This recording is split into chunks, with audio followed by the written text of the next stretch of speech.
Hello and welcome to my rank order for these 3 Anthology TV series episodes of Jane Eyre. First, a quick explanation. I came across these whilst preparing for a video ranking all the Jane Eyre adaptations I could find, which has really turned up too many adaptations to make a meaningful rank order.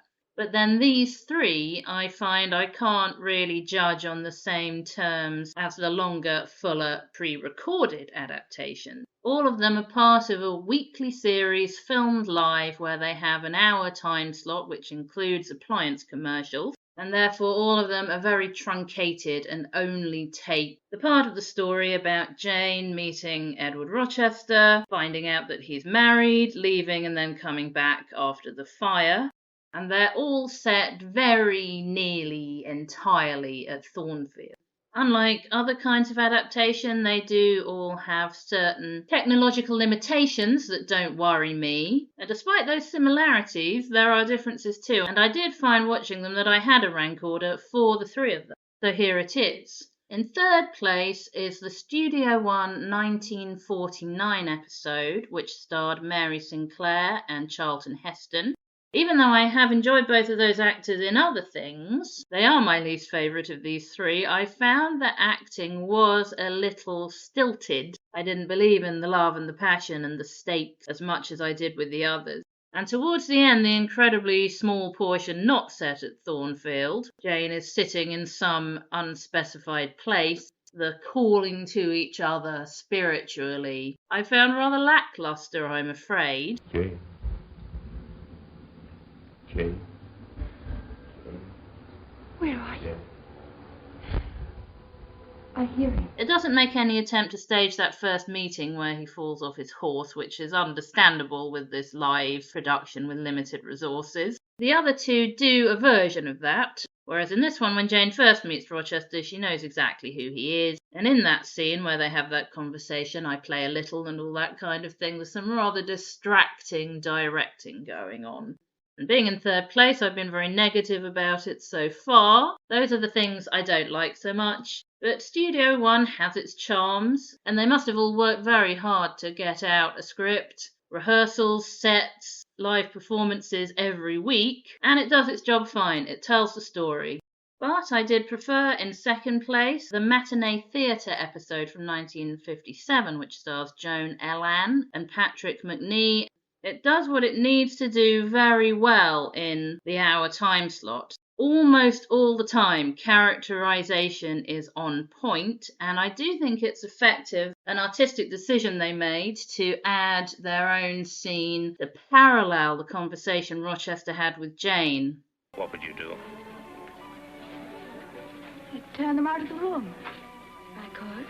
But if they only looked at me and whispered and then walked away again, would you follow them? No, sir. He asks Blanche the same questions. Would you stay with me, even if everyone might shun you for it forever? I say it would depend on the reason. And we see their contrasting ideas and perspectives.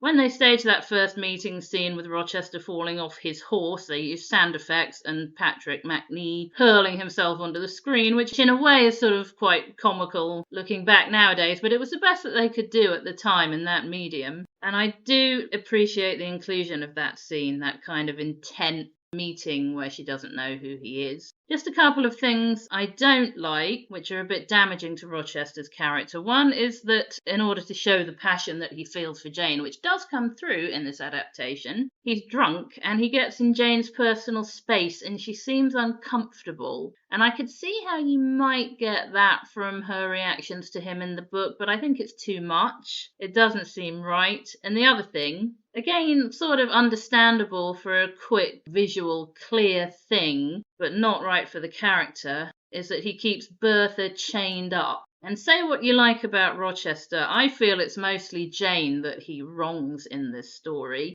Bertha, he seems to take the best care of that he can at the time with their limited understanding and their limited resources. And to see her chained just doesn't sit quite right. which leaves in first place Studio One's second Jane Eyre from 1952, what they call Studio One Summer Theater, which starred Catherine Bard and Kevin McCarthy. It does a bit of a weird non-linear thing where it starts with Jane giving a monologue looking back, making us maybe kind of wonder what's going on if we haven't read the book, and maybe we haven't if we're loyal Studio One viewers. I'm not very keen on the non-linear, but it doesn't damage the story. It's fine, and then I sort of forget about it watching the performances of Catherine Bard and Kevin McCarthy, because I really buy into the passion between them, the love between them, the acting, the characterization is, for me, even more on point than Matinee Theater 1957. And it's a shame, really, that there's a loss of sound for a minute or so near the end, but oh well, you can't have everything. Another thing that's not perfect about it is that there's some narration, a little bit of Jane telling us what's going on, and I don't know if they thought that would be a good idea artistically, or if they just thought it was a clever thing to do with the live performance. I'm not very keen on narration, but the thing for me is the acting, the love, the passion between them, the believability. Even though it's clearly a very old live performance, I still believe it. And I love how it maintains much of Bronte's original dialogue.